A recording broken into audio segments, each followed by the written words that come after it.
Всем привет, это Бачист Алекс. Итак, я был на осмотре камина. Камин горел. Скажем так, немного загорелась стена. Вовремя все успели, увидели, унюхали, потушили. В общем, дом не сгорел, все закончилось более-менее благополучно. Вот. Но данный осмотр, значит, по фоткам сейчас все будет видно. Данный осмотр произвели, посмотрели, рекомендации заказчику я дал, естественно. Вот. Как говорится, печку ломать полностью, все вообще разбирать, все перебирать, защитную стенку перебирать, трубу делать новую, собственно, все проходы новые, изоляция новая, тепловой короб новый, защита, все, то есть все вообще все менять. Вот. Ну и дальше все на фотках увидите, а уже после просмотра фоток я тоже еще займу немножко вашего времени. Вот мы приехали на объект, вошли в дом, и я просто застыл на пороге и увидел вот перед собой такой недокамин. Заказчик сказал, что у них случился небольшой пожар. Они здесь что-то тушили. Камин построили лет 10 назад. Ну, собственно, что мы видим? Окей, по порядку. Облицовка мета, топка мета, дымовая труба, вообще непонятно чья. Мне так и не удалось определить, собственно, производителя. Вот. Но потом на других видео будет видно вот здесь, вот в этом, на этом участке, на этом участке и на этом участке большие подтеки, то есть это течет конденсат. Потом расскажу в конце видео. Так, идем дальше. Следующее фото.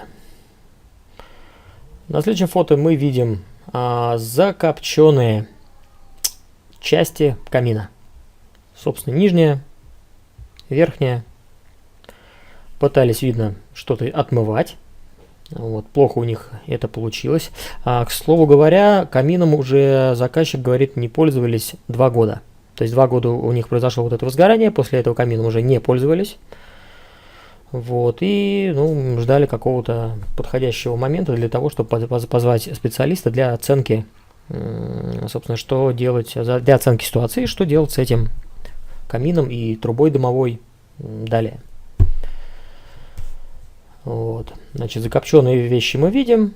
Соответственно, могу тоже, вернее не могу, а расскажу в конце видео, от чего это произошло. Собственно, 2 момента у нас: подтеки и закопченные какие-то части. Ну вот, собственно, также мы видим закопченный полностью вообще и верхнюю полку, и перемычку, и нижнюю полку, и боковые части вот здесь и вот здесь. Все закопченное. В топке вообще не пойми, что происходило.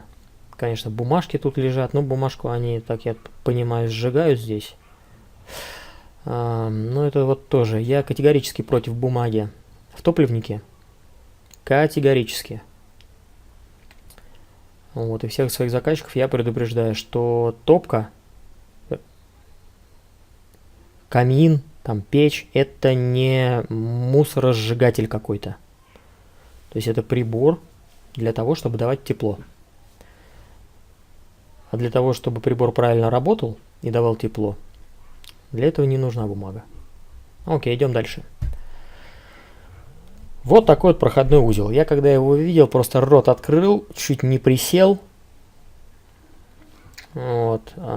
Также видны в дальнем углу примыкания к дереву очаги возгорания, тления. Ну, это, кстати, вот для тех людей, которые говорят, что каменная вата не пропускает тепло. И что достаточно там 5 сантиметров, 10 сантиметров для того, чтобы защитить полностью дерево. Нифига не получается.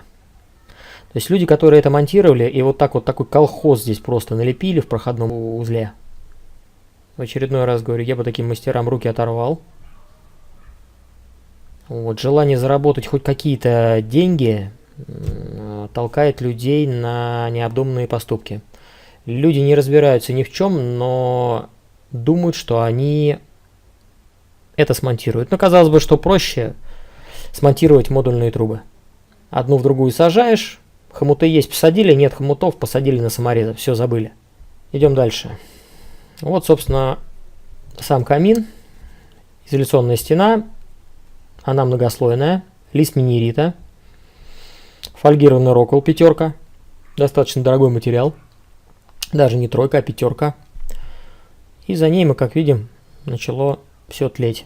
То есть за слоем минерита, за слоем фольгированного утеплителя температура поднялась больше, чем 190 градусов Цельсия.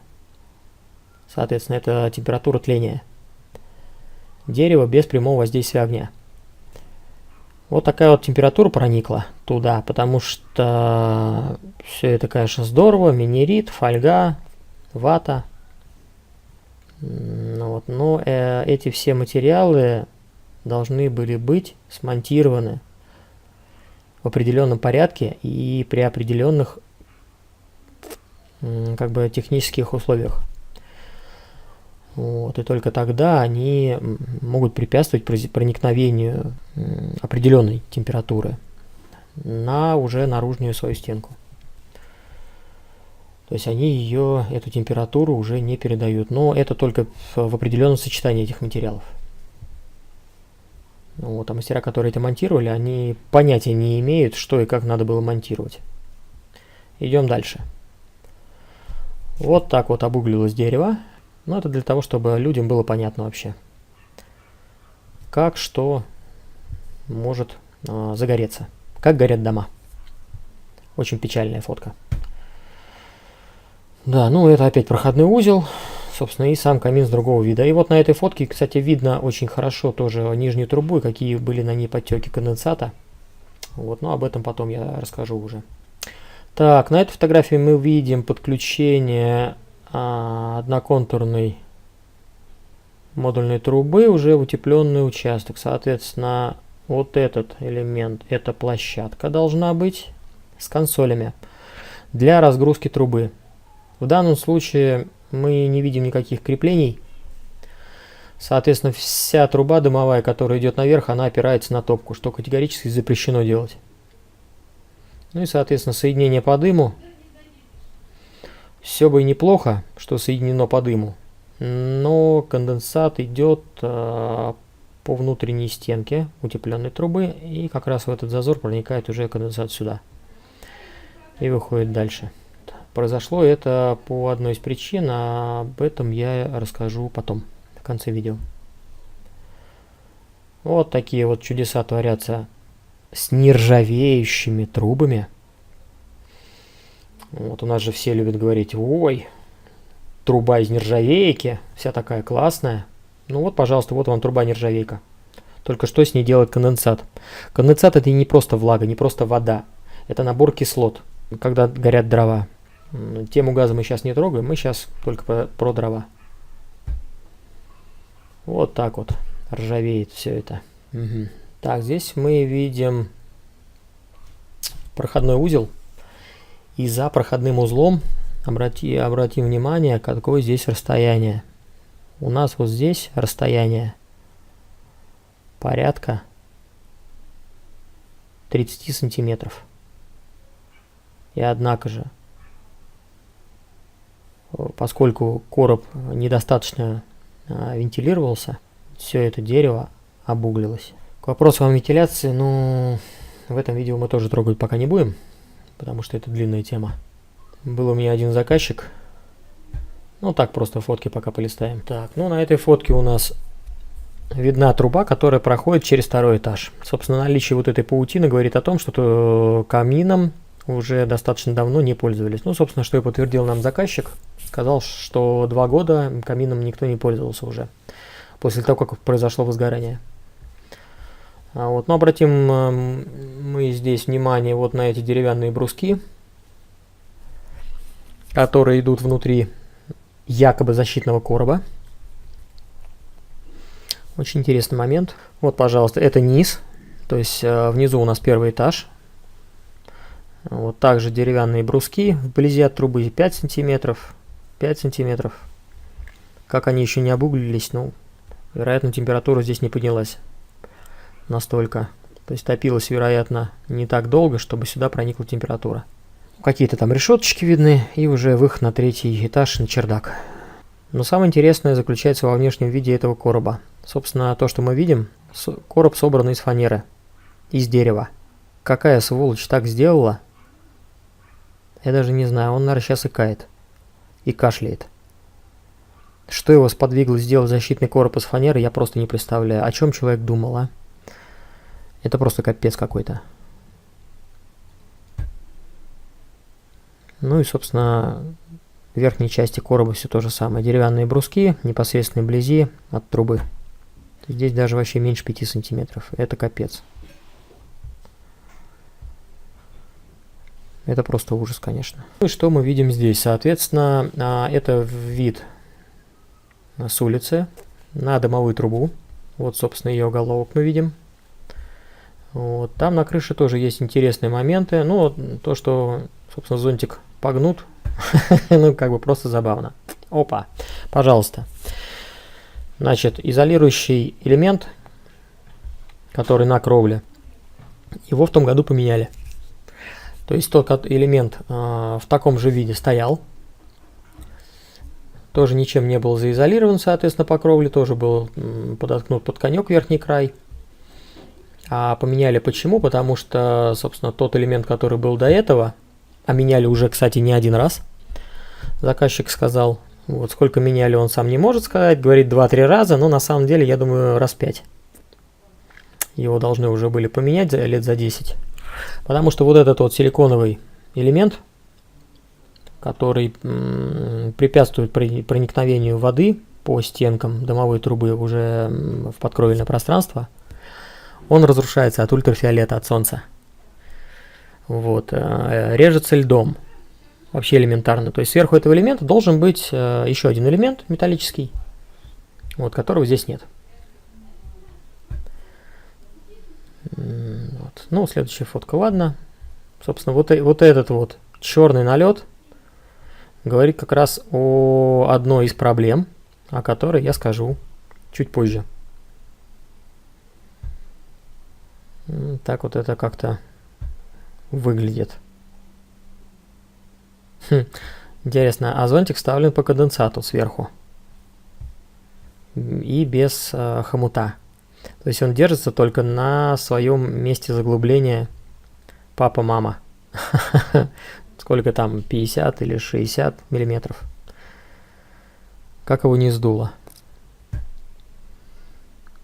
Да, ну, конечно, юбка посажена просто. Это вот это верх вообще искусства.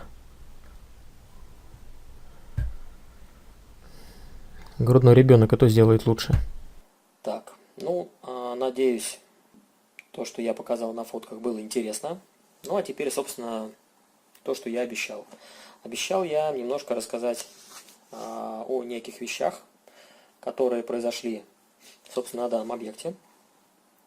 Первое – это, значит, подтеки на самой трубе. Второе – задымление. Задымление, собственно, нижней части. Про перегрев короба я рассказывать не буду, это достаточно долго. Хотя и подтеки на трубе – это тоже очень длинная тема. Вот. Но я сейчас расскажу просто вкратце. Потому что я заострил внимание, что там труба собрана по дыму. Вот. Все было бы неплохо, что труба собрана по дыму, потому что большая часть самой дымовой трубы находится внутри помещения, но очень веселят меня моменты, когда продаваны, так я их называю, которые продают всевозможные топки, камины и все такое, говорят: вау, эта печь там или топка, она длительного горения, все здорово, все хорошо, все там 6 часов она горит. Значит, очень много есть вариантов, как это дело все происходит. Самый распространенный вариант, когда люди добиваются, что у них топливо горит долго, это влажные дрова. Никто так и не знает из моих заказчиков, сколько я лет работаю, а работаю я уже больше 20 лет. Еще ни один заказчик мне не ответил, сколько должны, ни один заказчик в России. Ни один человек мне еще не ответил, сколько должны лежать дрова перед тем, как их подложить в топливник. Кстати, в комментариях можете свои варианты написать. Ну, а я уже, соответственно, отвечу. Вот, это раз. Второй момент – это то, что когда дрова горят, практически любой пользователь, которому в магазине объяснили, как добиться такого эффекта, как длительное горение, как управлять печью. То есть, соответственно, все загорелось, начинается все прикрывание, всевозможных задвижек, подува воздуха, собственно, пламя гаснет, горит чуть-чуть, и это типа называется длительное горение. Фуфло все это. Я готов плевать на такие заявления, вот, и, собственно, ругаться с каждым. Потому что продавцу ему все равно что продать ему надо быстрее, продать ему нужно больше, поэтому он навешает потребителю любую лапшу на уши. Моя задача как профессионального трубочиста эту лапшу с ушей пользователей снимать. Большой вот такой вот вилкой. Такой, все равно кому, какая нравится. Вот. Соответственно, вкратце, что происходит, когда у нас гаснет пламя? Соответственно, автоматом падает температура. Как только у нас автоматом падает температура